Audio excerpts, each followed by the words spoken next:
au départ, on était un petit peu parti sur l'idée d'essayer de compiler, de retrouver d'abord l'ouvrage d'Ernest Vincent offert à la commune. Ça n'a pas été possible.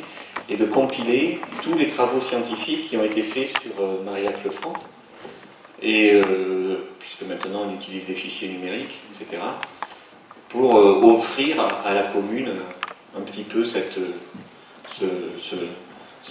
reader digest de tous les articles scientifiques. Peut-être qu'on réussira à le faire dans les 2 années qui nous restent, puisque nous espérons que l'on réussira à réaliser une synthèse monographique sur notre travail à l'horizon de l'année 2015.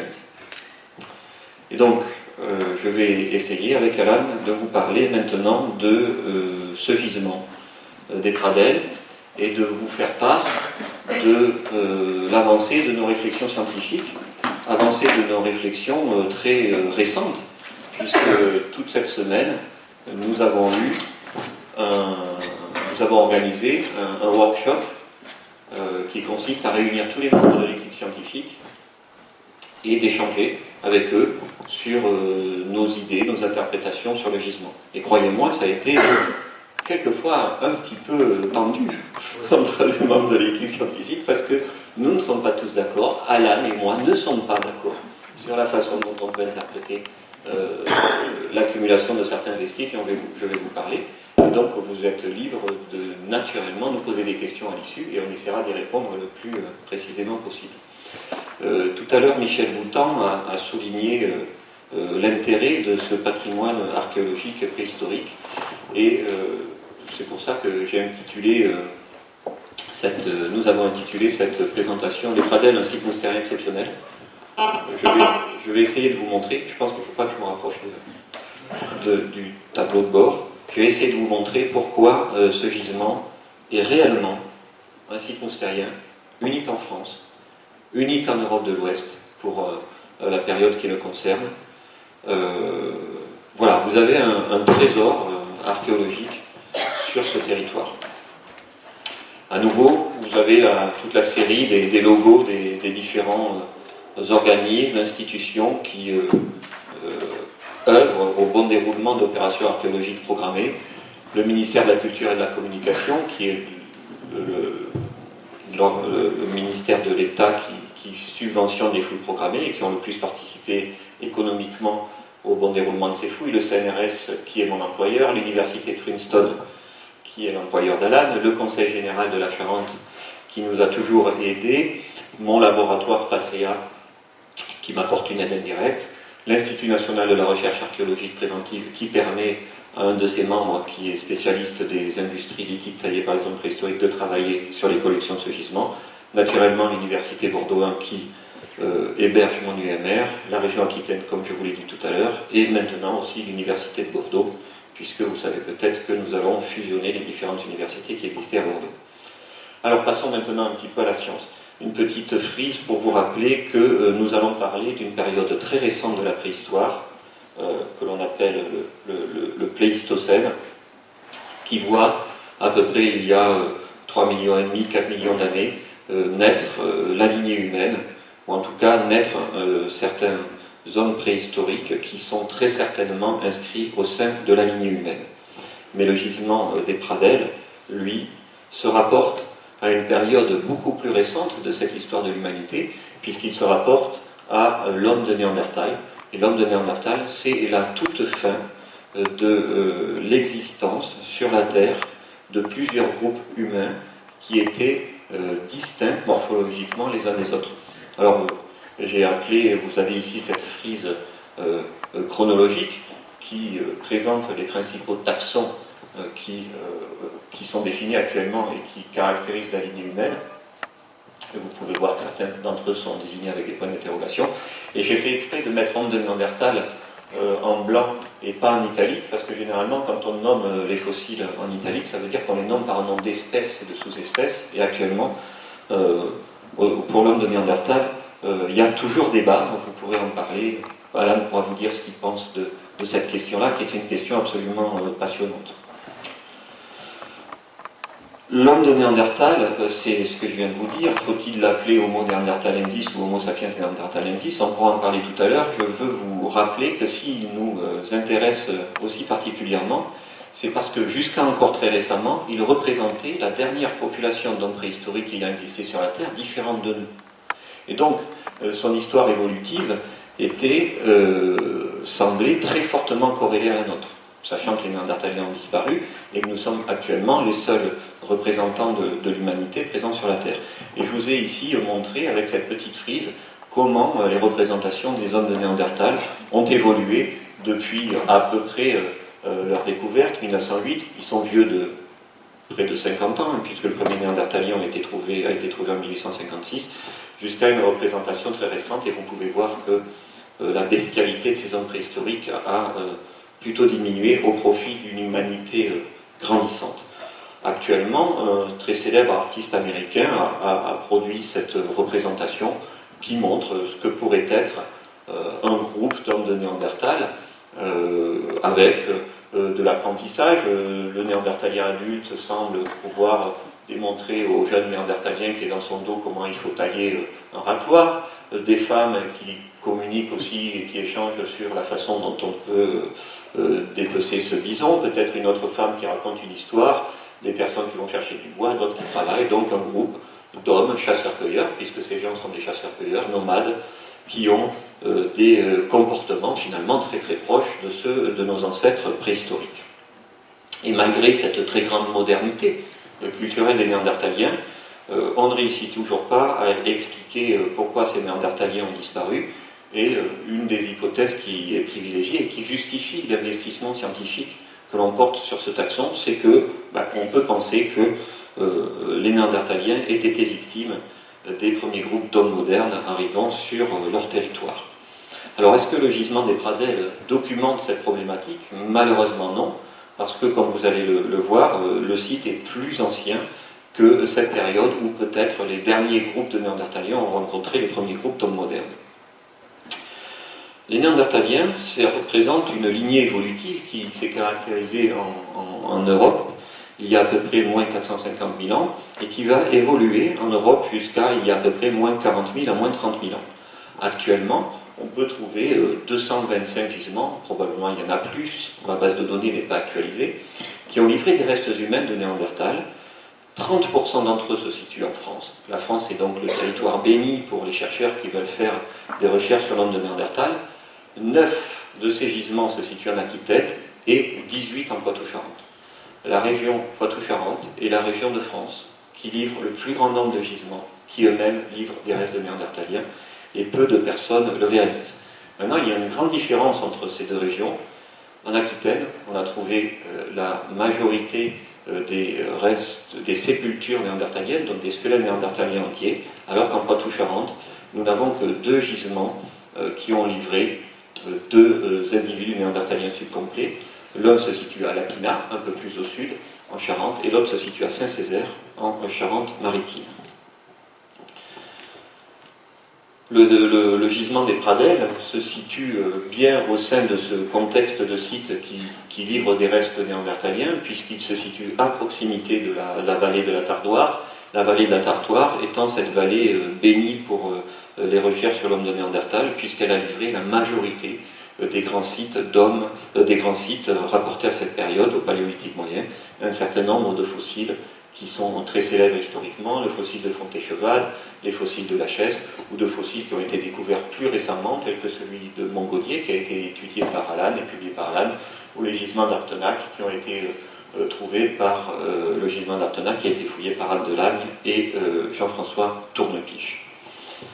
Donc le site des Pradelles, en fait, même s'il est un petit peu délocalisé par rapport à la vallée de la Tardoire, eh bien, il se situe au milieu de cet environnement archéologique très très riche. Finalement, il est bien à sa place là où il est.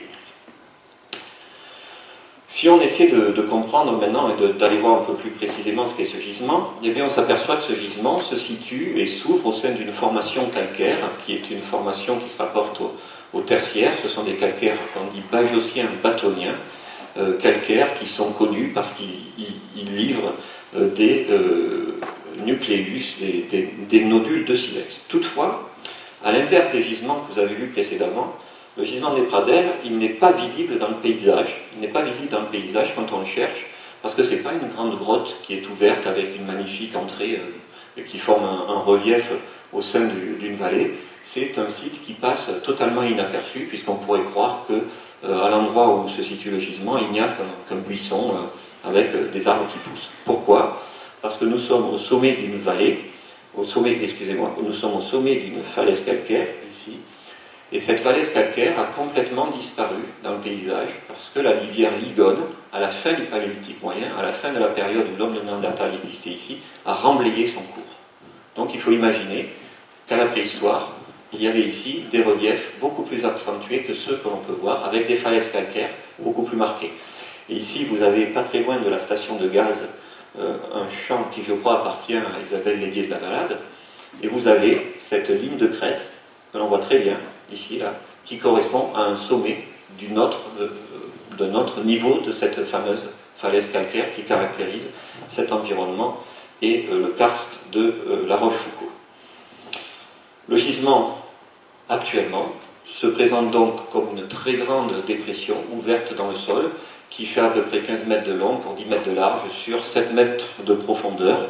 C'est pour ça qu'il est soit nommé le gouffre de Riveboeuf ou le gouffre de Thu, il a beaucoup de noms, la veine, et on n'a pas du tout le sentiment qu'il y avait ici un site un petit peu complexe durant la préhistoire. Pourtant, ce gisement ne se limite pas à cette simple dépression, puisque comme vous pouvez le voir ici, quand on fait la carte de cette dépression, eh bien, on s'aperçoit que l'on a un certain nombre d'extensions qui partent vers le sud-ouest du gisement, qui sont souterraines, et un certain nombre d'autres qui peuvent se prolonger vers le nord-est. Cette semaine, des spécialistes de la résistivité électrique sont venus et ont fait des enregistrements pour voir si on pouvait topographier autour du gisement des différences dans la nature du sol pour savoir si on va être capable de déterminer la limite est de ce site que l'on ne connaît toujours pas. Tout cela pour vous dire que le patrimoine archéologique que représente le gisement des Pradelles est très loin d'être épuisé. Il y a des recherches scientifiques pour des années et des années. La découverte du gisement, malheureusement, va se faire dans des circonstances qui n'ont pas été propices à la conservation de sa topographie originelle. Cette découverte a lieu quelques années avant que le passé du monde. Je commence à faire des siècles. Tout le monde m'entend? On échange. Quelques années avant la fin du XIXe siècle, et on le sait grâce à cet ouvrage écrit par Ernest Vincent, qui représente l'histoire de Marie-Arc Lefranc. Et c'est au sein de cet ouvrage qu'on peut trouver cette mention de la découverte, peu de temps avant la publication, d'une grotte avec 2 chambres sous la terre, par des carriers, qui viennent donc exploiter de la pierre, et qui savaient reconnaître dans la topographie du sol probablement le sommet de ces bancs calcaires.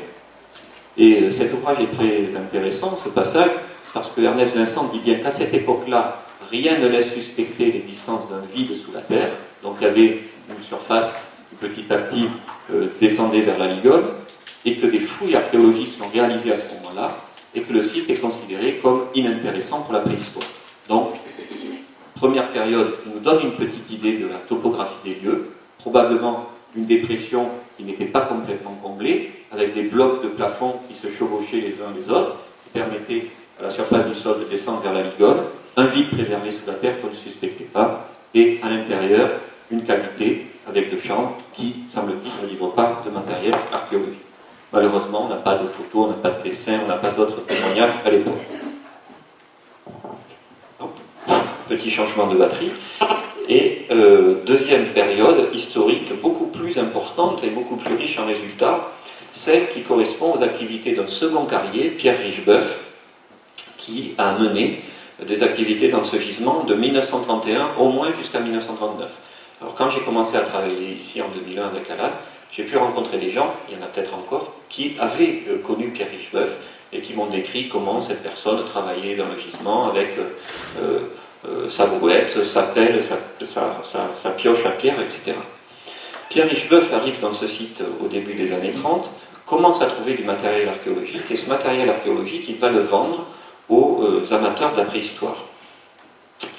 Ça va attirer l'attention d'un grand préhistorien charentais, Pierre David, qui va faire une première visite, et qui va dire qu'au sein de cet abri sous roche, que vous voyez ici, probablement, le carrier Richeboeuf a découvert les restes d'un repère d'hyène des cavernes. Intéressant parce que cette hyène des cavernes, chronologiquement, on sait qu'elle disparaît entre moins de 40 000 ans et moins de 30 000 ans. Donc c'est une première donnée archéologique importante. L'année d'après, Pierre David revient et nous dit que le carrier a creusé un trou de 6 mètres de profondeur relativement à l'année précédente et qu'il a trouvé une industrie lithique qui se rapporte à l'homme de Néandertal, qu'il appelle alors le moustérien moyen, de la faune avec, écrit-il, du renne, du cheval, du bison, de l'ours des cavernes. Il va aussi écrire de l'antilope saiga, qu'on n'a jamais trouvé dans ce gisement. Et au sein des collections du carrier, il va isoler 7 mandibules humaines qu'il reconnaît comme étant une mandibule néandertalienne. C'était une découverte déjà exceptionnelle, parce que les restes de néandertaliens, croyez-moi, c'est très rare d'en trouver dans la vie d'un chercheur.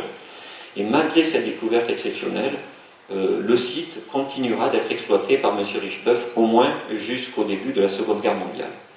Juste avant le début de la Seconde Guerre mondiale, 2 autres préhistoriens, André Rago et Lionel Balou, vont venir dans le site à la demande d'un autre préhistorien, Denis Perroni, qui dirigeait le Musée national de préhistoire, et ils vont produire une première analyse de ce gisement et vont décrire et faire ce dessin de la topographie du site qui finalement nous rappelle la topographie que nous connaissons actuellement. Un grand trou avec un témoin, ce qu'ils avaient considéré comme étant des sédiments encore en place, et un éboulis calcaire qui livre du matériel archéologique qui est à l'est, et une galerie creusée à l'intérieur de cet éboulis calcaire, creusé par le carrier Richeboeuf pour extraire des pierres. La mandibule trouvée en 1933, heureusement, a été donnée par David au professeur Jean Pifteau, immense scientifique charentais, qui va la confier lui-même au professeur Bernard van der Merch. Et c'est en raison du fait que Jean Pifteau avait reçu cette mandibule de Pierre David qu'il aura probablement envie de connaître un petit peu mieux le contexte archéologique dont provient cette pièce. Et ici, vous avez la mandibule telle que nous la connaissons actuellement. Et ça, c'est le début de la seconde période de fonctionnement, d'existence de ce gisement, avec les premières fouilles programmées, réalisées par Bernard van der Merch de 1965 à 1980, puis par Alan Mann et moi-même de 2001 à 2013. En fait, finalement, vous comprenez que les sites préhistoriques, finalement, ils se transmettent presque de professeur à élève. Parce que le professeur Jean Pifteau, comme on peut le voir sur cette diapositive, qui est la personne aux cheveux blancs, était le professeur de Bernard van der Merch, qui est la personne brune avec des lunettes. Et cette photo, je l'ai appris cette semaine, a été prise à Montgolfier. Finalement, Bernard van der Merch a, entre guillemets, hérité scientifiquement du gisement des Pradelles de Jean Pifteau, et moi, j'ai hérité scientifiquement avec Alain du gisement des Pradelles par Bernard van der Merch. Alors peut-être qu'un jour, un des jeunes hommes dont j'ai parlé tout à l'heure, Aurélie Royer ou Célimène Mussini, un jour reprendront des fouilles de Pradelles et puis pourront dire « Et moi j'ai hérité du site de Bruno et d'Alan », parce que maintenant tu es rentré dans la boucle de cet héritage. Bernard van der Merch, quand il arrive dans le site, eh bien, il trouve un immense dépotoir à ordures, puisque quand, après la Deuxième Guerre mondiale, semble-t-il, le site, qui est un grand trou ouvert à la surface du sol, va être utilisé comme une déchetterie, mais comme c'était commun dans tous les lieux de France à cette époque-là. Et il nous a encore rappelé qu'il a extrait une trentaine de camions de déchets de cette dépression avant d'arriver au niveau des niveaux archéologiques. Quelque part, ça a peut-être protégé le site finalement, également. Il va très rapidement s'apercevoir qu'il n'est pas possible de mener des activités scientifiques dans ce gisement sans lui assurer une protection. Et eu égard au fait qu'il a été aussi responsable alors de la direction des antiquités préhistoriques de Poitou-Charentes, il va trouver les moyens de faire réaliser cette toiture au-dessus du gisement qui là, très certainement, a protégé le site de bien des dégâts qui auraient pu se produire. Le seul petit regret que je peux avoir, c'est qu'à l'époque, il n'est pas trouvé assez d'argent pour faire la toiture sur la totalité de la surface du gisement, parce que ça nous aurait bien aidé. Mais bon, malgré tout, c'est quelque chose qui fait que ce site probablement existe encore tel que nous avons pu le retrouver. Voici une photo de Bernard van der Merch au cours de ses fouilles avec un certain nombre de ses fouilleurs. Une autre vue, probablement prise à la fin des années 60, qui nous montre un petit peu la morphologie du site. Là, ce que je vous montre, c'est pratiquement toujours la partie du gisement qui se situe le plus à l'est, celle sur laquelle nous travaillons le plus. Assez rapidement au début de ces fouilles, qui commencent en 1967, même si ces activités scientifiques pour commencer à travailler dans le gisement ont débuté en 1965, eh bien, ça devait ressembler à cela. C'est-à-dire que vous aviez des niveaux calcaires qui constituaient une partie importante de la stratigraphie, et vous aviez toute une partie inférieure de la stratigraphie qui livrait des sédiments beaucoup plus riches en matière argileuse suite aux activités de la Liguome. La première année de ces fouilles, Bernard van der Merch va avoir la chance de trouver deux très beaux vestiges archéologiques.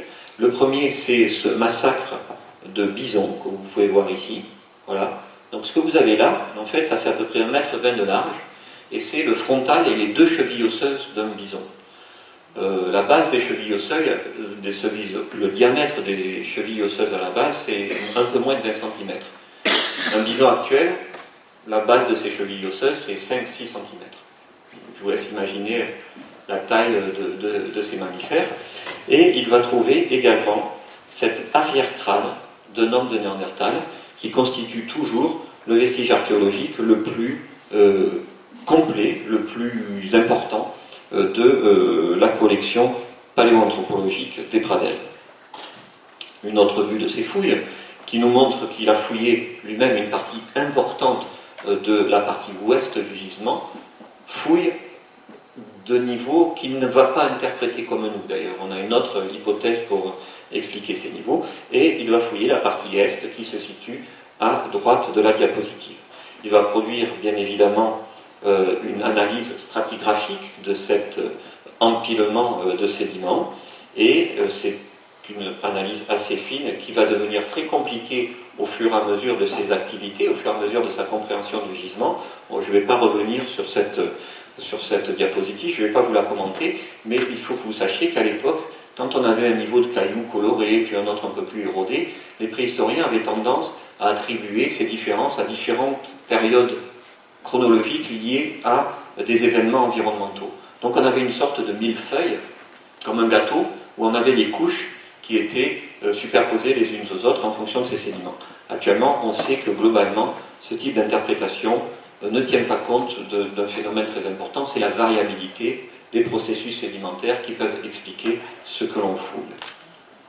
Et vous allez voir que notre interprétation à nous est beaucoup plus simple que celle de Bernard van der Merch. Il va démontrer dans ce site que l'homme préhistorique a taillé du moustérien de type Quina. Le moustérien de type Quina, c'est un moustérien qui permet la production de ces très beaux racloirs que vous voyez ici, avec un front de coupe convexe qui constitue une sorte d'outil matrice, c'est-à-dire un objet qu'on va pouvoir emporter avec soi et qui va servir un petit peu à tout faire, qui va servir à la fois de nucléus pour détacher des éclats ou d'outil en soi avec ce bord convexe opposé à un bord beaucoup plus épais. Vous allez mieux comprendre le principe tout à l'heure. En collaboration avec Liliane Menlienne, il va montrer que les Néandertaliens au Pradelles ont été assez intelligents pour s'apercevoir que le silex local était de mauvaise qualité, qu'on ne pouvait pas le tailler, donc ils vont faire des objets beaucoup plus grossiers, et qu'il était préférable de venir au Pradelles avec des matières premières provenant, croyait-on alors, de la région d'Angoulême, déjà transformées sous la forme de racloirs. Bernard van der Merch va également trouver ces deux pièces qui sont très très rares en contexte moustérien, sur lesquelles j'espère nous serons capables que nous publierons bientôt, qui correspondent, pour celle de droite, à un fragment de métatarse de reine immature qui présente cette petite série d'encoches, vous voyez, les unes qui sont supérieures aux autres, les unes au-dessus des autres, pardon, et pour celle de gauche, et contrairement à ce qui est écrit, c'est un fragment de diaphyse de reine, c'est peut-être un fragment de fémur de hyène des cavernes. On a validé ça définitivement cette semaine, et cette pièce avec ces encoches très régulières, faites par un outil assez épais, faites sur un fémur d'hyène des cavernes, est unique au monde en contexte moustérien. Et sachant que le niveau qui livre cette pièce est un niveau où on a très peu de restes de carnivores, on peut se demander s'ils ont choisi cette pièce par hasard ou parce qu'ils savaient que ça correspondait à ce carnivore. Malheureusement, on ne sera jamais capable de le démontrer, mais ça renforce la particularité de cet objet. Un objet équivalent, trouvé dans un site plus récent du Paléolithique supérieur, serait automatiquement considéré comme un objet ayant une fonction symbolique. Malheureusement, au Paléolithique moyen, on ne sait pas trop comment le faire parce que ces objets sont rarissimes. Il y en a 2 au Pradelles. Et ce qui constitue la richesse la plus importante du gisement des Pradelles, c'est sa richesse en vestiges osseux humains, puisque ce site a l'extraordinaire particularité de livrer beaucoup de restes néandertaliens. C'est, je l'ai dit tout à l'heure, le seul site de toute la France qui a cette particularité, et toute une partie de l'Europe de l'Ouest. Il y a quelques sites en Espagne, 2, qui, quand ils sont fouillés, livrent régulièrement des restes de néandertaliens, un qui est beaucoup plus récent, El Sindron, et un autre qui est beaucoup plus ancien, la Cima de los Huesos. Mais ces sites n'ont pas eu la même fonction que le gisement des Pradelles. À quoi pouvaient ressembler les Pradelles au Paléolithique moyen, à l'époque de Néandertal? À peu près à ça. Voilà, là on est à la fin de l'automne, au début de l'hiver, vous avez des Néandertaliens qui chassent des rennes. Et c'est à peu près l'interprétation globale que nous livre Bernard van der Merch à l'issue de ses travaux. Même s'il comprend comment s'est ouvert les Pradelles, il sait que c'est un aven, que c'est donc une cavité qui s'est ouverte par le plafond, qu'elle livre du Moustérien Tipkina, qu'elle livre des restes humains. Sur l'un d'entre eux, celui dont je vous ai montré la diapositive, donc sur cet arrière-crâne, il va démontrer l'existence de strates de découpe au niveau de la région nucale qui certifie que la tête de cet individu a été séparée du reste du corps. Mais à l'époque, en fonction de l'interprétation du contexte du gisement et de la façon dont on considérait les sites préhistoriques de cette période, Bernard van der Merch suspectait que ce site puisse être un habitat de l'homme de Néandertal, même s'il y avait un problème, il n'y avait aucune trace de feu ou d'utilisation du feu dans ce site. Bernard van der Merch va devenir professeur d'anthropologie à l'université Bordeaux en 1983, ce qui probablement ne va pas lui permettre, en raison de ses charges administratives et d'enseignement, de poursuivre ses activités en Charente, et il arrêtera donc de fouiller le site en 1980. Et c'est en 2000 qu'il va me proposer de reprendre des activités dans ce gisement. Et nous avions visité avec Alan et Bernard le site avant les années 2000, et je me souviens qu'on avait réfléchi dès ce moment-là à l'idée de commencer une collaboration scientifique entre nous. Alors à l'époque c'était pas Princeton parce que tu n'étais pas à Princeton, pour mener des activités dans ce gisement.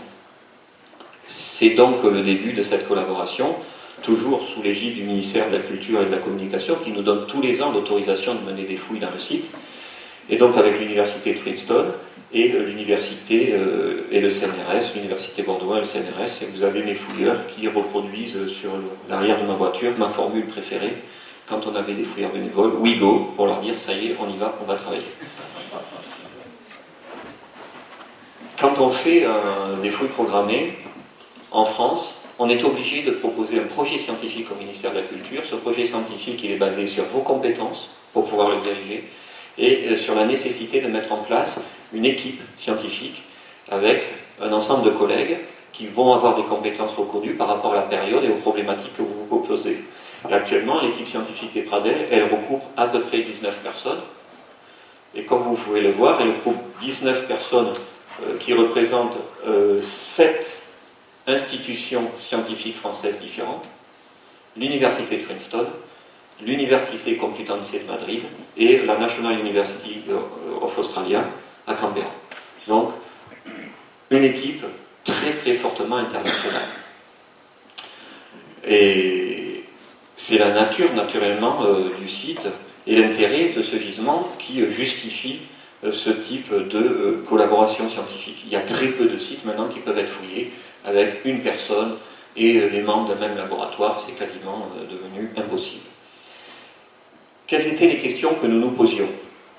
Elles étaient très simples au départ. Comprendre les processus sédimentologiques de formation du gisement en fonction des nouvelles techniques, déterminer l'influence de la ligone sur les sédiments et sur l'assemblage archéologique, augmenter les collections de lithiques, de faune, de restes humains, pour mieux comprendre la fonction du site, mieux comprendre donc les comportements des hommes dans le gisement et obtenir des datations absolues, puisque quand Bernard Van der Merch fouille, un certain nombre de méthodes lui permettant d'obtenir ces datations absolues n'étaient pas disponibles.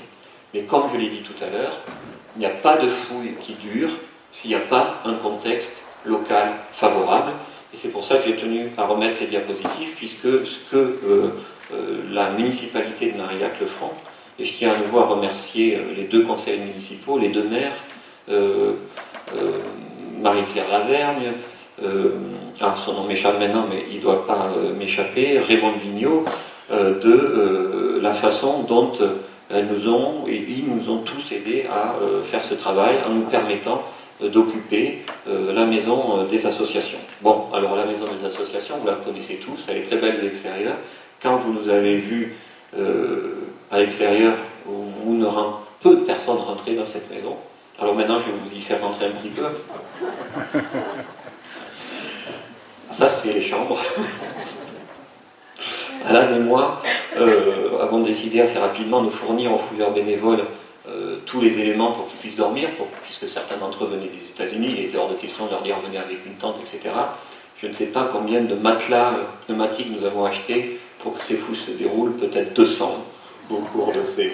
Parce que malgré tout, ces matelas se crêpent d'une campagne à l'autre. Il y a un truc que je ne réussis pas à comprendre. À la fin de la saison, on les met dans le grenier, ils ne sont pas crevés, on les reprend une saison après, ils sont crevés. On a très rapidement décidé d'abandonner la façon dont les Américains se nourrissent à midi, avec des grands saladiers de salade et des sandwichs que tout le monde pouvait se faire, au profit de la façon dont on mange en France, c'est-à-dire qu'à midi on s'arrête pour manger, on prépare de la cuisine, et tout le monde attend tout le monde pour passer à table, ce qui fait qu'on a eu de très belles tablées de 30 personnes qui mangeaient à l'ombre de l'église, et cela a pu se faire à nouveau grâce à ce que vous nous avez permis d'occuper, et grâce également, naturellement, aux différents gérants du multiple, et sans aussi la qualité et l'amitié de certains d'entre eux, je ne pense pas que les fouilles se seraient passées de la même façon. Je pense naturellement à ceux avec qui on a le plus échangé, où on a eu le plus de relations amicales, Delphine et Fabrice et Julien, le petit Julien Rassa. Il y avait une similitude d'âge, je dirais, entre eux et moi. Désolé Alain. Et bien sûr Mireille Brengel, je ne sais plus comment il fallait dire, Brengel, qui nous offrait une nourriture absolument divine et qui démontrait que ce multiple peut exister et peut fonctionner.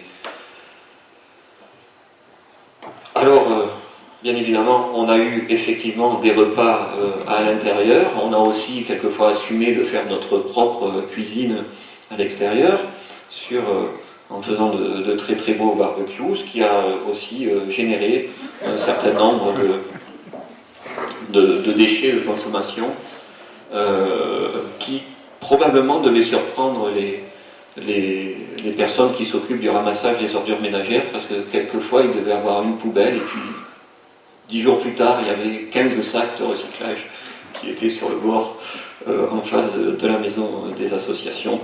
Vous comprenez que tous ces fouilleurs, après de telles activités, étaient parfois très très fatigués. Bernard Van der Merch m'avait dit qu'il était plus difficile de fouiller au Pradel qu'en Israël, dans un gisement qu'il a fouillé à Calzé, parce qu'il y fait plus chaud, et il a totalement raison. Et donc, très vite aussi, avec Alan, on a décidé qu'on ne pouvait pas aller travailler en début d'après-midi, en plein été, au gisement des Pradel, et ça permettait à ces jeunes fouilleurs de faire la sieste. Bon, vous voyez, ils n'ont pas l'air d'être trop malheureux. Quand on arrive dans un site comme les Pradel, la première chose à faire, c'est le nettoyer, et éliminer la végétation, puisque depuis que nous connaissons ces modifications environnementales dont on peut voir les conséquences d'année en année, eh bien la végétation dans le gisement pousse de façon extraordinaire, et nous sommes obligés de la couper et d'essayer de limiter son extension. Quand on a réussi à nettoyer le gisement, eh bien, on essaie de produire des cartes, des dessins pour savoir où l'on est, ce que l'on fait, et pour aider aussi les fouilleurs à réaliser des activités scientifiques qui vont nous permettre à nous, après, de travailler sur le matériel qui vont sortir de terre. Très rapidement, on s'est aperçu que le site, laissé en place par Bernard van der Merch à gauche, avait malheureusement été détruit, partiellement, après l'arrêt de ces fouilles. C'était pas un abandon, l'arrêt de ces fouilles, puisque quand on le reprend, nous, en 2001, on s'aperçoit que la base de la coupe stratigraphique, vous voyez, est partiellement détruite, ici, ici, ici, 4 endroits, parce que des fouilleurs, qu'on appelle clandestins, sont venus dans le site avec une pioche, une pelle, pour essayer de récupérer du matériel archéologique et détruisent complètement cette coupe, et donc récupèrent du matériel un petit peu pour le mettre, comme on collectionnait des papillons sur une planche en disant ça c'est Marianne, mais de tels objets perdent toute valeur scientifique. Comme on savait qu'il y avait des possibilités de trouver des restes humains dans ce gisement, en 2001, quand on est arrivé, et après avoir essayé de replacer tous nos repères pour pouvoir travailler dans le site, on a décidé, avec les quelques fouilleurs bénévoles qui étaient là, de se mettre au pied de chaque cône d'éboulis laissé par les fouilleurs clandestins et de trier pièce à pièce les cailloux, les morceaux de bois et les objets archéologiques. Ça nous a pris toute la durée de la campagne et on a eu entièrement raison, puisque j'ai eu la joie, le plaisir, le bonheur d'être celui qui a trouvé le premier reste humain de l'année 2001. C'est une molaire néandertalienne. Je me souviens que le jour même, je l'ai amené à Jean-Pierre Chaboulot pour lui montrer chez lui. Pour dire, regarde ce qu'on a trouvé aujourd'hui. J'étais fou de joie. C'était un grand bonheur pour moi. À nouveau, parce que les restes sont très rares, les restes humains sont très rares. Il y a des collègues qui fouillent des sites de cette période pendant 10 ans, 20 ans, sans jamais en trouver un seul. Moi, je suis un paléoanthropologue, donc je les étudie. Alors c'est encore mieux de trouver ce qu'on va étudier soi-même. Même si finalement, cette collection-là, c'est une de mes étudiantes qui l'a étudiée pour en faire sa thèse. Donc, vous voyez, j'ai même pas eu le plaisir de les étudier directement. Et en faisant ce tri, à l'issue de la campagne, on avait quelque chose d'absolument extraordinaire, puisque c'était pas un reste humain qu'on avait retrouvé, mais 7. 7, dont un temporal qui est ici, une pièce comme ça n'avait pas été trouvée en France depuis le milieu des années 60, et surtout 3 parties postéro-latérales gauche de l'arrière-crâne, qui représentaient obligatoirement 3 individus différents de l'arrière-crâne découvert par Bernard van der Merch. Donc déjà 4 individus différents dans ce gisement, après notre travail, et alors que sur la collection des 23 restes humains trouvés par Bernard van der Merch, en fait 25 parce qu'on en a défini d'autres cette semaine, alors que sur cette collection de 25 restes, Bernard van der Merch n'avait trouvé qu'une pièce avec des traces de découpe, nous, à l'issue de la fouille de 2001, on en avait 3 avec des traces de découpe. On avait le sentiment qu'on n'avait pas la même collection, qu'on ne fouillait pas le même gisement, et ça renforçait la nécessité de comprendre ce qui se passait. Pour faire cela, Alan vous l'a dit, et c'est pour ça que cette plaque a été posée, il y a eu cette école de fouilles qui a été créée pour des étudiants américains, qui a représenté un vrai challenge organisationnel, intellectuel, scientifique. Redémarrer un site alors qu'il est lancé au bout de 15 jours, parce que vous allez avoir une équipe qui va changer, etc., c'est quelque chose d'extraordinairement difficile, mais c'était l'idée. Je crois qu'on s'en est plutôt assez bien sorti, et que les étudiants américains et canadiens ont été heureux de venir dans ce gisement, et que les étudiants français ont été heureux de poursuivre leurs travaux et leurs recherches. Cela n'a été possible aussi que grâce à la collaboration d'un certain nombre de jeunes français et une canadienne, et je dis souvent que j'ai eu la chance d'avoir 2 Dream Team à côté de nous, c'est-à-dire 2 groupes de personnes qui nous ont réellement aidés à encadrer et à faire du bon travail avec ces jeunes potentiels archéologues. Quand on fouille dans un site, et pour aider des personnes qui ne savent pas travailler dans un site archéologique, on va diviser le gisement en un ensemble de surface d'1 mètre carré, avec ce système de repères symbolisé par des lettres et par des chiffres. Vous n'avez oui, non, vous avez les lettres et les chiffres. On va leur donner un ensemble de matériel pour travailler, et l'un des éléments qui font un petit peu aussi une particularité quand on a commencé à travailler est un équipement que l'université de Princeton, là, puisque là tu étais devenu membre de l'université de Princeton, a pu acquérir. C'est ce théodolite laser, qui est un instrument de topographie, qui est relié à un ordinateur portable et qui permet d'enregistrer la position spatiale des vestiges archéologiques coordonnés par les fouilleurs très très rapidement, sans risque d'erreur de se tromper. Si on a pu autant travailler, si on a pu aussi bien travailler, c'est parce qu'on a bénéficié de cet équipement. Et croyez-moi, on n'est pas encore très nombreux à travailler avec ce type d'équipement, parce que beaucoup d'archéologues préfèrent travailler avec des équipements plus simples, parce qu'ils vont moins souvent tomber en panne. J'ai eu beaucoup de soirées où je me disais, mais que va-t-il se passer, cette machine est en panne. Mais j'appelais mes amis d'Archéosphère, et ils étaient toujours là pour me dire, ne t'inquiète pas Bruno, viens à Bordeaux, on va trouver la solution. Et ça s'est toujours produit. On n'a jamais été coincé. Il y a bien des années où on est resté 2-3 jours sans savoir comment on allait s'en sortir, mais on a toujours trouvé la solution. Alors ça, c'est un objet qui nous a permis de travailler plus vite, mieux, que dans bien d'autres gisements, mais ça n'empêche pas que les fouilleurs doivent toujours enregistrer un ensemble d'informations sur les objets archéologiques par année, ce sont nos archives, doivent réaliser des dessins, doivent bien sûr essayer de travailler le plus précisément possible avec un certain nombre d'équipements, tenir à jour ces pages qui nous permettent d'enregistrer des informations qui ne vont pas être enregistrées par le théodolite, jusqu'à faire vivre ce que l'on appelle des carnets de fouilles qui sont propres à chaque carré, sur lesquels vous avez la vie de chaque carré.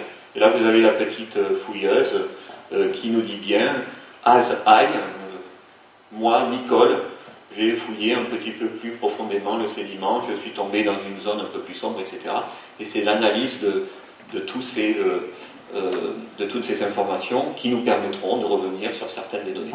Actuellement, des jeunes ont fait cette semaine une analyse nouvelle qu'on appelle photogrammétrique, qui, je pense, nous permettra dans le futur de mener des fouilles en enregistrant tout et de pouvoir refouiller virtuellement les gisements. La fouille archéologique, c'est quelque chose qui est destructeur puisqu'on enlève des choses de terre et on ne les remet pas. Et actuellement, on a des outils techniques qui nous permettraient probablement de fouiller quelque chose, de le reconstituer virtuellement et de pouvoir le refouiller aussi virtuellement. Et je pense qu'on ira vers ça. Bref, quand on traite toutes ces données, une des principales analyses consiste après à replacer les objets qui ont été fouillés dans des plans et de les projeter dans ces plans et d'essayer de voir comment se font les concentrations du matériel lithique, du matériel osseux, des restes humains, et de mener un certain nombre d'analyses sur ces objets, alors que les objets eux-mêmes vont être lavés, vont être marqués, que les sédiments qui sortent du gisement vont être tamisés pour récupérer tout ce qui ne peut pas être coordonné à la fouille, et qu'après, manque de chance pour nous, on travaille dans un site où il y a énormément de blocs calcaires, que ces petits éléments qui ont échappé à l'attention des fouilleurs, qui sont millimétriques, vont être triés pièce à pièce à partir de ce qu'on appelle ces tris de refus tamis, c'est-à-dire quand on n'a plus que la partie la plus dure et des différentes passées de volumes de sédiments qui ont été fouillés. Actuellement, on a compté cette semaine, nous avons encore 500 kg de matériel à trier au grenier de la maison.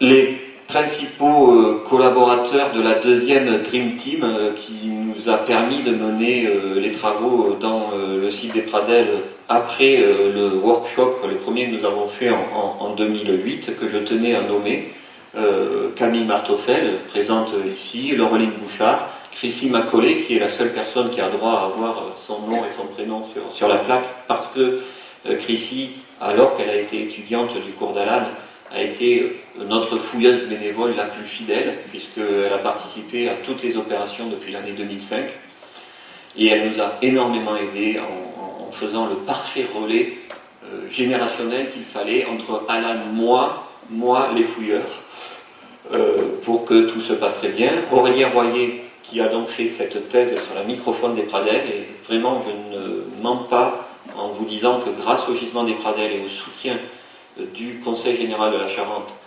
grâce aux qualités aussi de ce jeune homme, l'étude de ce type de vestiges archéologiques va connaître un renouveau très intéressant. Je vais vous montrer pourquoi. C'est Célimène Musigny, qui était notre doctorante à Alan et moi, et qui a mené un travail sur les restes humains des pradelles pour les décrire biologiquement et essayer de comprendre pourquoi ces gisements étaient présents dans le site. Et Aurélie Manin, qui aussi a été très fidèle dans ce gisement pendant un certain nombre d'années. Alors, ce site, à la fin de l'année 2001, première campagne de fouilles, essayez de bien mémoriser cette image pendant 2 secondes. Voilà à quoi il ressemblait. On avait coupé la végétation, on avait nettoyé les déblais des fouilleurs clandestins, et là vous voyez très bien tout ce qu'ils avaient détruit. Donc voilà le site à la fin des années 2001. Mémoriser cette image. 13 ans plus tard, voilà, 13 années d'activité dans un gisement. Il y a beaucoup de volume qui est parti, malgré tout, et c'est parce qu'on a cette capacité à avoir des fouilleurs bénévoles qui donnent de leur temps gratuitement pour apprendre pendant la période de vacances que vous pouvez mener ce type d'activité scientifique. Alors fort heureusement, naturellement, on a un certain nombre de pierres qui restent toujours des repères. Si vous regardez ici, là, vous avez cette grande dalle à laquelle, bien sûr, nous n'avons pas touché, qui est ici, c'est exactement la même, et des fouilleurs dans le futur pourront essayer de me comprendre qu'est-ce que nous avions fait, même si, relativement aux années de Bernard Van der Merch, il y a des milliers de photos numériques, énormément d'informations sont maintenant sauvegardées, enregistrées, etc. Même si je ne sais pas comment tout ce que nous sauvegardons actuellement sous un format numérique évoluera dans 30 ans. Je me demande si on aura la capacité réellement de faire évoluer cette information-là et de toujours avoir des systèmes qui nous permettront d'en prendre connaissance. En fait, le gisement des pradelles, il ne se limite pas à cette coupe est, même si c'est celle-là qui nous intéresse le plus, et il y a 3 zones différentes. Il y a la coupe ouest, sur laquelle je vais vous parler un petit peu, la fameuse grotte aux poules, je vais vous dire pourquoi on l'appelle la grotte aux poules, et le locus est. La grotte aux poules, on l'appelle grotte aux poules tout simplement parce que une année, un blaireau nous avait fait le plaisir de venir s'installer dans cette cavité et avait fait remonter du matériel archéologique qui nous a permis de déterminer que nous avons ici les restes, les lambeaux d'un repère de carnivores type hyène des cavernes. Donc quelque chose qui chronologiquement peut se situer aux alentours de 40 000 ans. Mais en même temps, on a retrouvé plus de 350 têtes de poules présentant des traces d'outils en fer. Ce qui voulait dire qu'après la fouille probablement de Bernard Van der Merch, ou avant cette fouille-là, ou en tout cas depuis le début du XXe siècle, quelqu'un était venu dans ce gisement pour jeter des têtes de poules dans le site, probablement à cause de ses caractéristiques morphologiques. Bref, un repère de carnivores au niveau du locus ouest. Au niveau de la grotte aux poules, au niveau du locus ouest, on a quelque chose de beaucoup plus compliqué, puisque altimétriquement, on est au même niveau que la partie la plus basse du locus est, mais on a également des vestiges fauniques qui nous rappellent des occupations par des grands carnivores, et c'est à ce niveau-là qu'on a trouvé ce très beau tibia de mammouth, qui est la seule preuve de la présence du mammouth dans l'environnement de Marillac-le-Franc, à une période que l'on ne connaît malheureusement pas, puisque quand on a essayé de dater cet ossement, on n'a pas réussi à avoir suffisamment de matière conservée pour pouvoir le dater, et quelque chose qui est peut-être la conséquence d'un mélange d'une partie du profil est avec des activités de carnivores qui se sont superposées à ce matériel à une période aux alentours d'il y a moins 40 000 ans. Et puis on a le locus est, donc cette grande coupe d'à peu près 10 mètres de large qui nous livre l'essentiel du matériel archéologique. À quoi se résume ce matériel archéologique? On a de très rares objets en silex, comme ici. des objets qui ne sont pas trop fréquents, mais qu'on retrouve assez souvent, qui sont des sortes de percuteurs, faites dans des pierres siliceuses, qui ont été importés par l'homme préhistorique dans le gisement, et des éléments de faune, tels que, et ça c'est beaucoup plus rare, cette petite mandibule de carnivore, à nouveau une jeune hyène immature. Je crois que vous en avez mis une autre, non, eh bien tant pis. Des ossements de faune qui sont généralement pas aussi bien conservés que ce qu'on pourrait croire. Je crois qu'elle vient après, alors peut-être. Qu'est-ce que j'ai fait là? Bon, je suis désolé, il y a un petit bug dans les diapos. Oui, il y a deux diapos qui se sont superposés.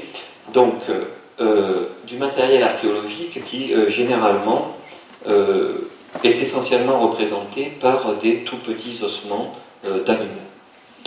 On a décidé de partir dans le gisement et d'essayer de reconstituer les processus sédimentaires qui peuvent expliquer le remplissage en sédiments de cette dépression.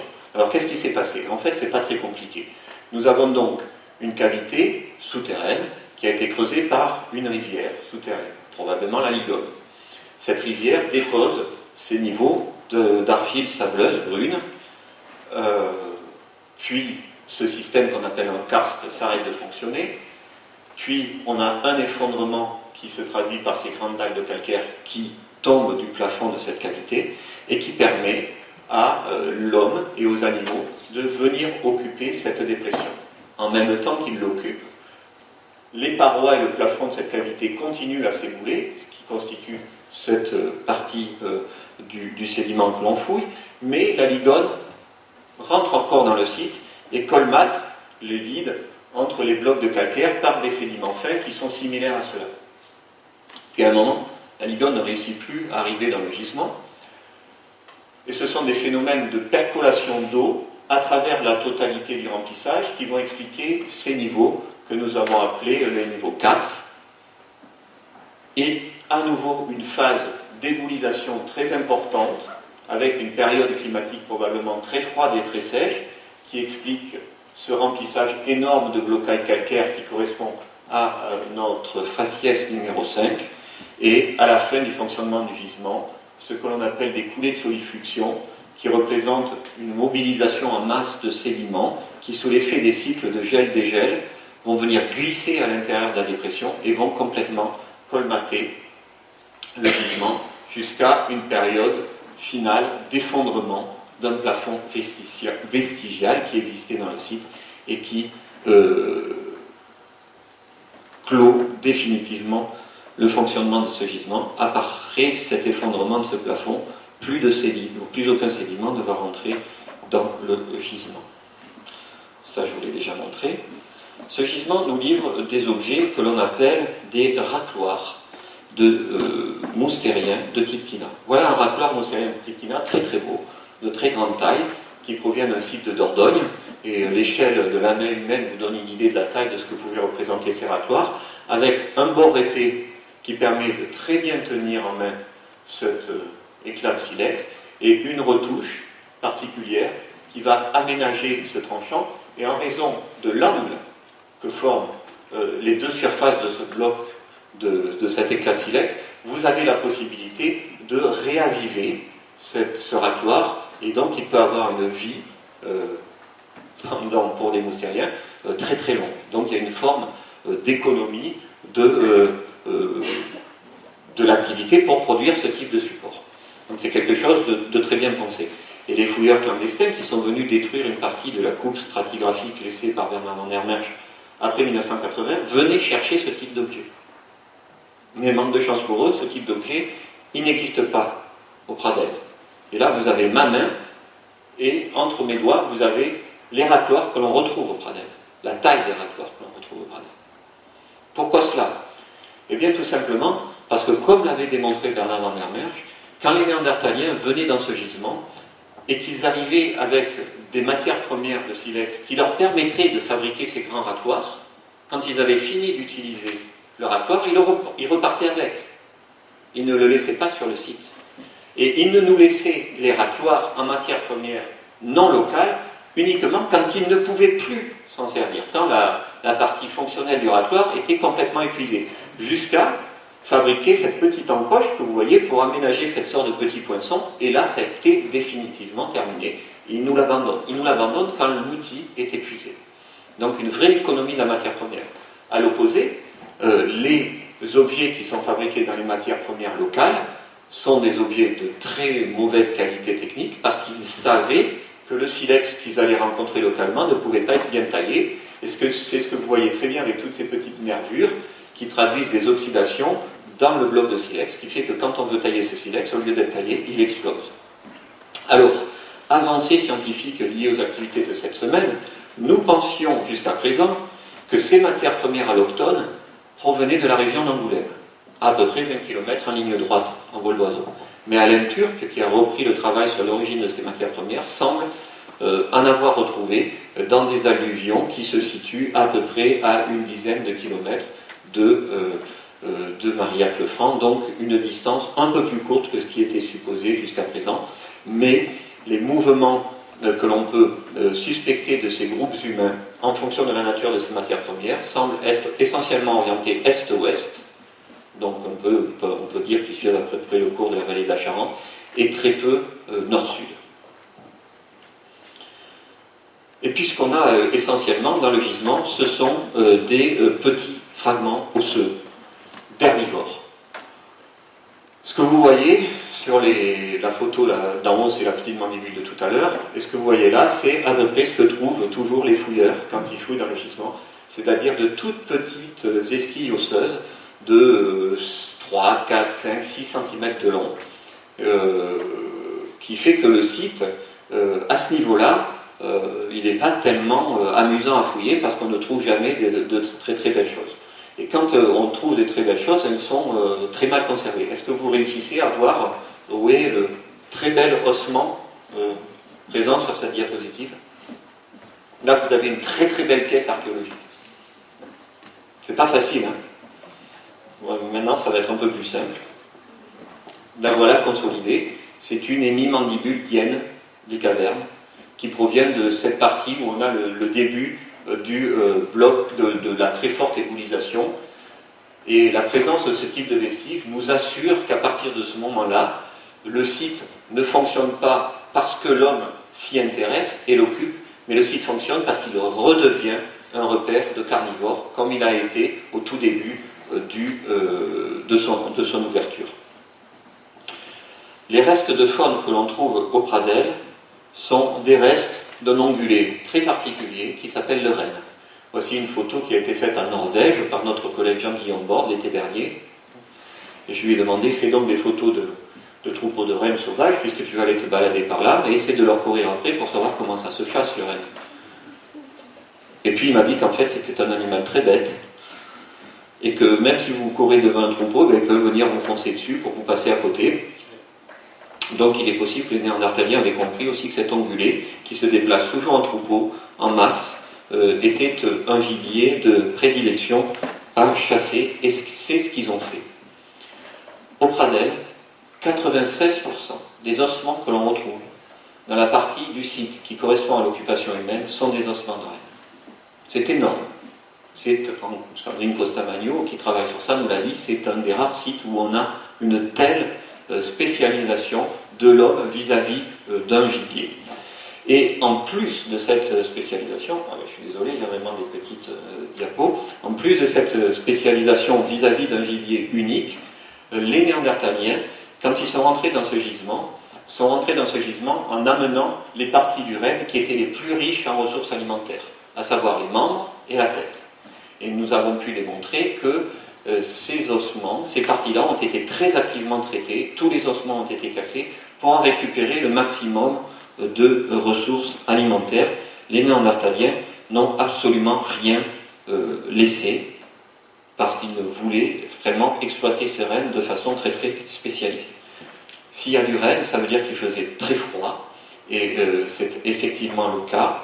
Ça a été confirmé par Aurélien, qui s'est intéressé au reste de rongeurs dans la microfaune des Pradels, et qui a pu démontrer l'existence d'un certain nombre de rongeurs que l'on ne connaît plus actuellement sur le territoire français, dont cet animal-là, le lemming à collier, qui vit dans la partie la plus septentrionale de l'Europe, donc qui est tenu également un marqueur d'un environnement très froid et très sec. Et là où la thèse d'Aurélien a été absolument extraordinaire, d'abord vous pouvez voir qu'il a traité une quantité de matériel fantastique, 16 000 restes de rongeurs, 1359 individus différents déterminés sur la base de leurs dents, 11 espèces différentes. Mais il est allé au-delà de ça, et c'est ça qui fait l'intérêt de son travail, puisqu'en plus il s'est intéressé à la signature environnementale qu'enregistrent les dents de rongeurs en fonction des variations climatiques et des teneurs des teneurs en isotopes de l'oxygène qui sont présentes dans l'eau et qui donc peuvent traduire ces conditions climatiques. Et grâce à cela, Aurélien a pu très clairement démontrer que la présence des espèces les plus froides, telles que celles qu'on connaît, celles traduites par le Lemming, ne se fait pas aléatoirement dans le gisement et caractérise cette zone que nous avions aussi interprétée comme étant une zone où il y avait une modification climatique en raison de cet éboulement calcaire et qui fait que le gisement n'intéresse plus l'homme. Et en fonction de ces teneurs en isotopes, Aurélien est capable de proposer une hypothèse quant à la corrélation entre les différents faciès qui nous livrent ces rongeurs et un ensemble de phénomènes climatiques et environnementaux qui caractérisent cette période. Alors actuellement, une partie de la discussion est de savoir si nous sommes plutôt dans ce qu'on appelle le H6 ou le H5.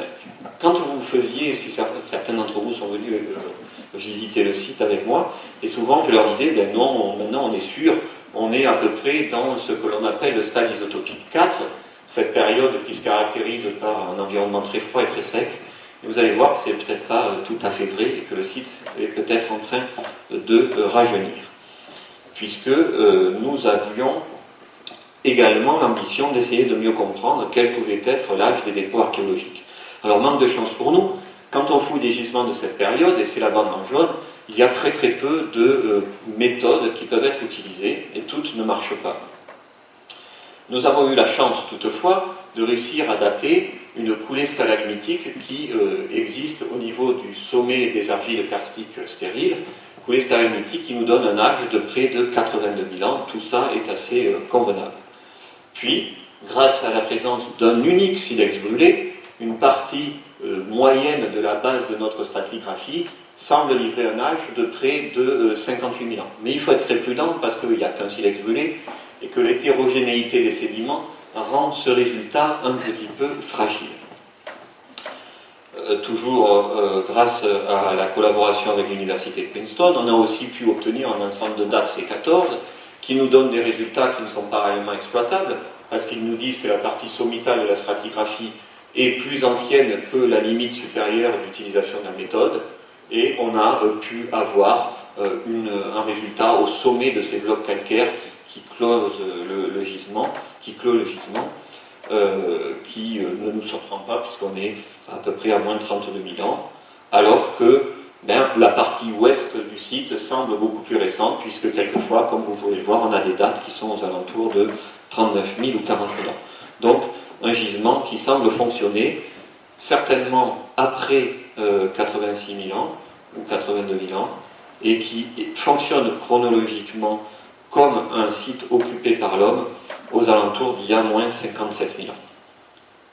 Puis nous avons essayé de mettre en place au Pradel une nouvelle technique pour essayer d'avoir des dates absolues différentes avec des grains de quartz et des grains de feldspath que nous sommes capables de trouver dans les sédiments fins. Ce sont des techniques très modernes, très fines, où on va aller dater chaque grain, et on a développé cet outil méthodologique au gisement des Pradels pour essayer d'avoir des résultats, et manque de chance pour nous, ces résultats ne sont pas extraordinaires, parce que pour qu'ils puissent fonctionner, il faut que les grains de quartz ou les grains de feldspath, avant qu'ils soient enfouis, ils aient été très bien chauffés par le soleil, et qu'après, il n'ait pas connu d'altération.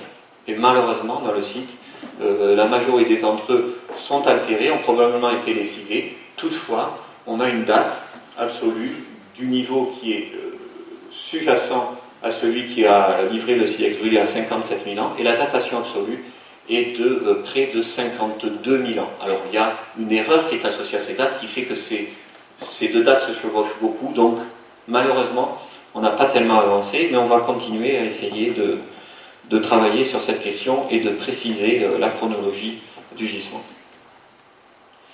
L'autre particularité du site, je vous l'ai dit, c'est sa richesse en restes humains. Alain est paléoanthropologue, je suis paléoanthropologue.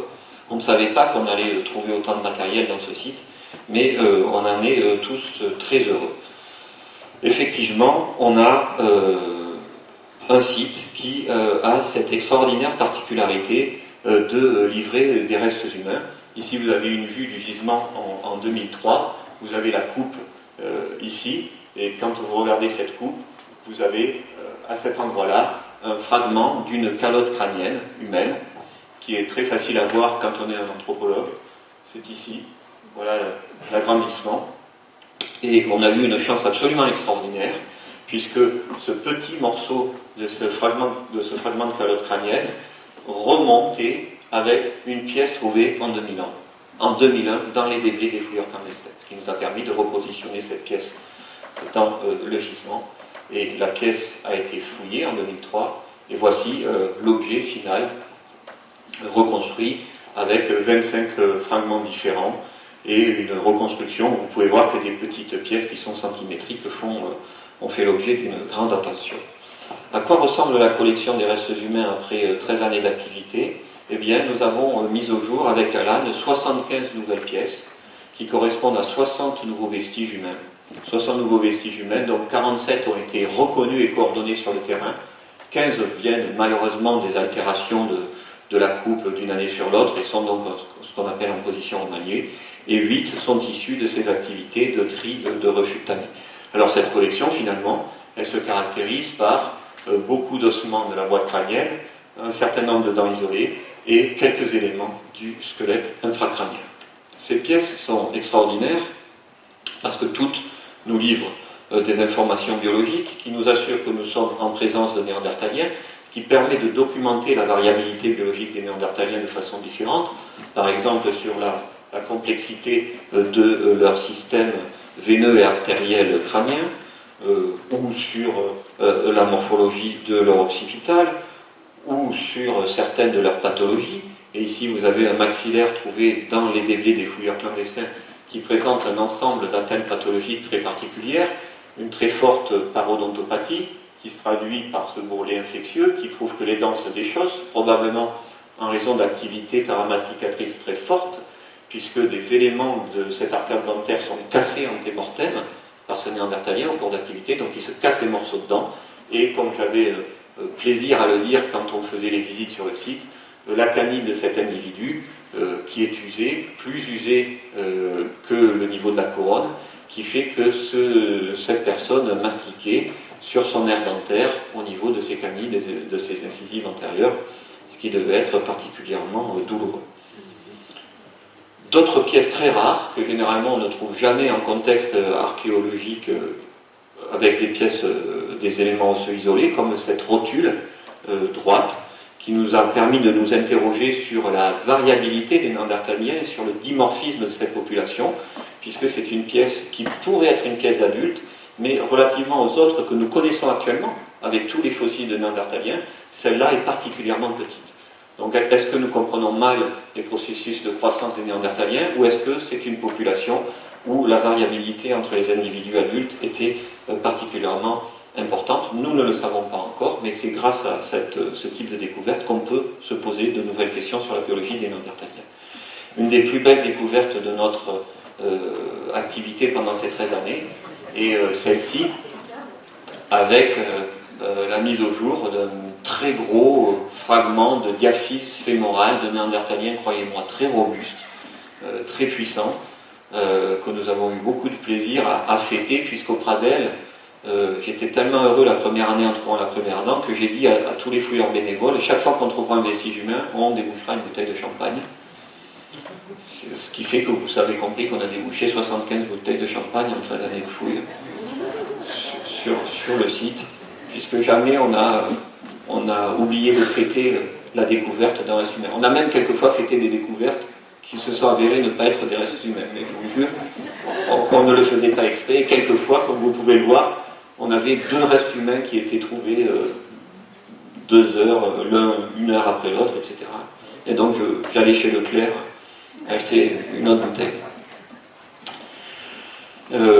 Bon, voilà, le fémur un peu plus près, avec des caractéristiques néandertaliennes typiques. Vous voyez cette forme ronde, cette épaisseur d'os cortical énorme, avec une cavité médulaire très petite, comparée à une section d'un fémur humain actuel, une morphologie totalement différente de la nôtre, et une robustesse osseuse extrême, que l'on étudie avec des techniques nouvelles comment on appelle ça, de température de couleur, pour essayer de mieux traduire ces différences internes. Donc c'est des techniques qui nous permettent d'essayer de caractériser la morphologie en 3 dimensions et plus en 2, qui sont des techniques tout à fait modernes, qui collent assez bien pour les personnes qui ne sont pas daltoniens, et moi malheureusement je suis daltonien, donc c'est quelque chose que je ne réussis pas tellement apprécier.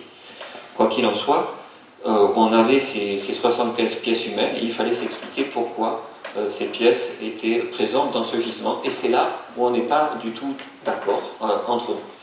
Alors moi je vais vous présenter l'hypothèse à laquelle je crois le plus, et vous pourrez poser des questions à Alan sur l'hypothèse que lui, il pourrait privilégier. Actuellement, vous avez ici le plan correspondant à la répartition de tous les restes humains trouvés à la fois par Bernard van der Merch et par moi-même. Donc on peut voir qu'ils se répartissent sur la totalité de la coupe du gisement, que ce soit dans une projection horizontale ou dans une projection frontale. En fonction de la façon dont on peut considérer les sédiments de ce remplissage, nous avons 7 individus différents, au moins. 4 adultes, un adolescent, 2 enfants, mais si on considère, et c'est très légitime de le faire, que les vestiges qui reviennent de cette partie sont plus récents que ceux qui proviennent de cette partie, qui sont plus récents que ceux qui proviennent de cette partie, et il faut le démontrer, mais pour l'instant on n'a pas démontré l'inverse, nous aurions 15 individus différents, 5 adultes, 3 adolescents et 7 enfants. Ce qui fait qu'actuellement, le gisement des Pradelles est le site de France qui a livré le plus grand nombre de néandertaliens découverts sur notre territoire, scientifiquement déterminé. Alors, pourquoi ils sont là, tous ces néandertaliens? Voilà les 2 collections, celle issue de nos fouilles, et sous un front plus grisé, celle issue des fouilles de Bernard van der Merch. Eh bien, quand on regarde la répartition de l'ensemble de ces vestiges, on s'aperçoit d'abord qu'on a une représentation anormale des différents éléments du squelette, avec une extrémité céphalique qui est surreprésentée. Puis on va s'apercevoir que les éléments de cette extrémité céphalique montrent très fréquemment des traces de démembrement et de section des masses musculaires. On va aussi s'apercevoir que ces mêmes éléments, ici vous avez des traces de découpe, on voit très bien dans les petits cercles jaunes, on va aussi également s'apercevoir que ces activités de démembrement ou de retrait des masses musculaires se retrouvent sur les ossements du squelette infracrânien. Et on va aussi pouvoir suspecter que certaines extrémités des os longs du squelette infracrânien, ici ce sont des phalanges de la main, une phalange de main a pu disparaître à cause de l'activité de l'homme, ou que activité de l'homme qui est clairement démontrée parce que, outre les traces de découpe qui traduisent ces activités de démembrement et de retrait de masse musculaire, on retrouve des points d'impact, des fractures qui sont caractéristiques de la volonté de briser un os quand l'os est encore frais, c'est-à-dire que quand le cadavre est relativement récent. Et quand globalement on analyse ce qui s'est passé chez l'homme et chez le renne, selon moi, ce que l'on retrouve chez l'homme va dans le sens d'un traitement anthropique équivalent à celui qu'a connu le renne, avec le même type de région anatomique du corps présente. Ce qui plaide, selon moi toujours, pour l'hypothèse de l'existence au Pradelles d'un cannibalisme que je dis diététique parce qu'il me semble que les Néandertaliens ont traité les hommes pour acquérir des ressources alimentaires exactement comme ils avaient traité le renne. Alors quand on parle du cannibalisme, on parle toujours d'un sujet particulièrement complexe, puisque même les auteurs de bande dessinée, quand ils mettent en scène des néandertaliens, et qu'on parle de néandertaliens qui mangent d'autres néandertaliens, ça les choque eux-mêmes, ces néandertaliens dans les bandes dessinées. Et notre amie et collègue Maria Dolores Garralda, ou même Alan, sur la base de même type d'arguments ou de données scientifiques, peuvent proposer d'autres hypothèses pour expliquer ce type de stigmates. Et c'est ce qu'a fait par exemple Maria Dolores Garralda en comparant les vestiges, certains vestiges de Marillac et de Comte-Grenal, et elle souligne que sur la base de ce type d'informations, il est toujours très difficile d'essayer d'en tirer des hypothèses en termes de comportement humain. C'est d'autant plus vrai qu'on sait également que les carnivores sont intervenus sur cet assemblage archéologique et que les carnivores ont charogné les restes humains dans le gisement. Ici, vous avez des pièces qui ont été reconnues comme étant humaines par Sandrine Costamagno et Cédric Beauval. C'est la pièce de gauche, et ces pièces étaient considérées auparavant comme peut-être étant des dents déciduales, des dents de lait de bovidés ou de cervidés. Et en fait, Cédric Beauval et Sandrine Costamagno avaient les compétences pour souligner que ces dents présentent des stigmates qui traduisent leur ingestion et leur digestion partielle par des carnivores, comme cela est connu et reconnu dans des sites qui ne livrent des restes de faune qui ne sont associés que à l'activité des carnivores. Donc nous savons qu'il y a un biais dans cette collection paléoanthropologique à cause des restes de carnivores. Pour essayer d'aller au-delà de ce que nous étions capables de faire sur ces restes humains, on a aussi essayé de faire des recherches en paléogénétique, c'est-à-dire de trouver l'ADN des néandertaliens qui étaient présents dans le gisement. Nous avons fait ces prélèvements avec un maximum de précautions. Ici, un spécialiste du laboratoire qui étudie ces vestiges. Ici, moi-même et certains fouilleurs bénévoles en train de faire ce type de prélèvement avec des gants stériles, des sacs stériles, etc. Et malgré toutes les précautions que nous avons prises, pour l'instant, nous n'avons pas réussi à avoir d'ADN ancien provenant des restes humains des Pradelles. Et cette semaine, en travaillant ensemble, peut-être qu'on a pu comprendre pourquoi, puisqu'il semble que les niveaux qui livrent ces restes humains ont été très lessivés par l'eau et que peut-être que cela n'a pas favorisé la conservation de gros fragments de brins d'ADN. Alors malheureusement, pour le moment, mais on a confiance dans l'avenir, eh bien, les restes des Pradelles ne vont pas permettre de répondre à cette question, à savoir est-ce que Néandertal est notre ancêtre ou pas. Ici, vous avez une couverture de Libération de 1997 qui prouve que les hypothèses, quand on les propose scientifiquement, elles sont toujours très fragiles et toujours liées à un contexte, celui de l'époque.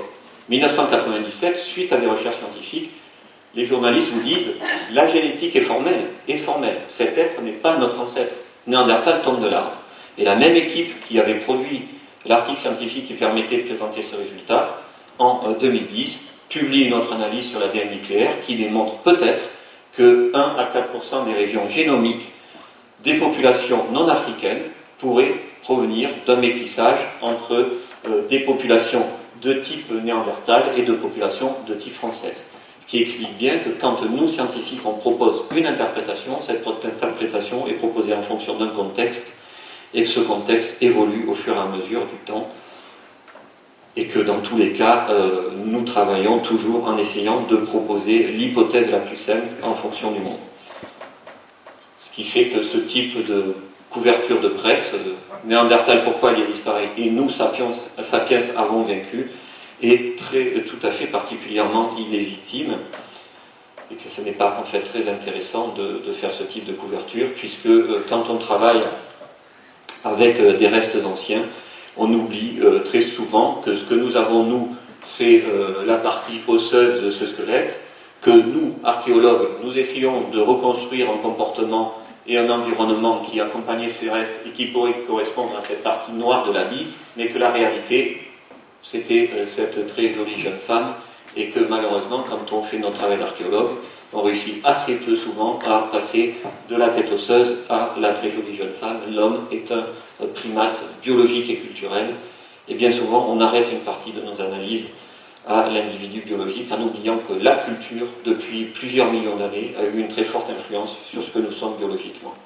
Voilà. Et pour terminer cette intervention, quelques rapides sourires la dernière équipe de fouilleurs bénévoles de l'université de Princeton, alors sous naturellement, obligatoirement, le nom de la rue, le chemin des Pradelles, que nous avons considéré comme étant aussi la deuxième modification du village lié à nos activités. Il y a une rue de Marillac Lefranc qui porte le nom de ce gisement. On ne pouvait pas ne pas faire cette photo ailleurs. L'équipe française qui dit au revoir à tout le monde, mais en fait c'est pas vrai. Là ils sont théoriquement en train de reproduire des ramures de rennes.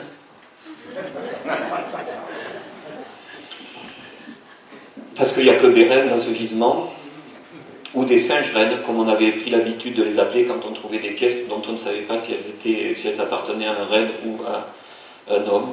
Et je termine avec ce sourire d'un néandertalien, tel qu'il a été reproduit par un artiste, enfin des frères qui sont des artistes des Pays-Bas, qui sont particulièrement doués, pour vous dire que je suis sûr que les néandertaliens à Marillac Lefranc étaient probablement aussi heureux de vivre que nous l'avons été pendant ces 13 années. Et je vous remercie encore de nous avoir permis de faire ces activités, de nous avoir accueillis tel que vous l'avez fait. Sans cette ambiance qui existe à Marillac Lefranc, je ne pense pas qu'on aurait fait ce travail avec autant de plaisir et pendant si longtemps. Et je vous remercie encore pour cela.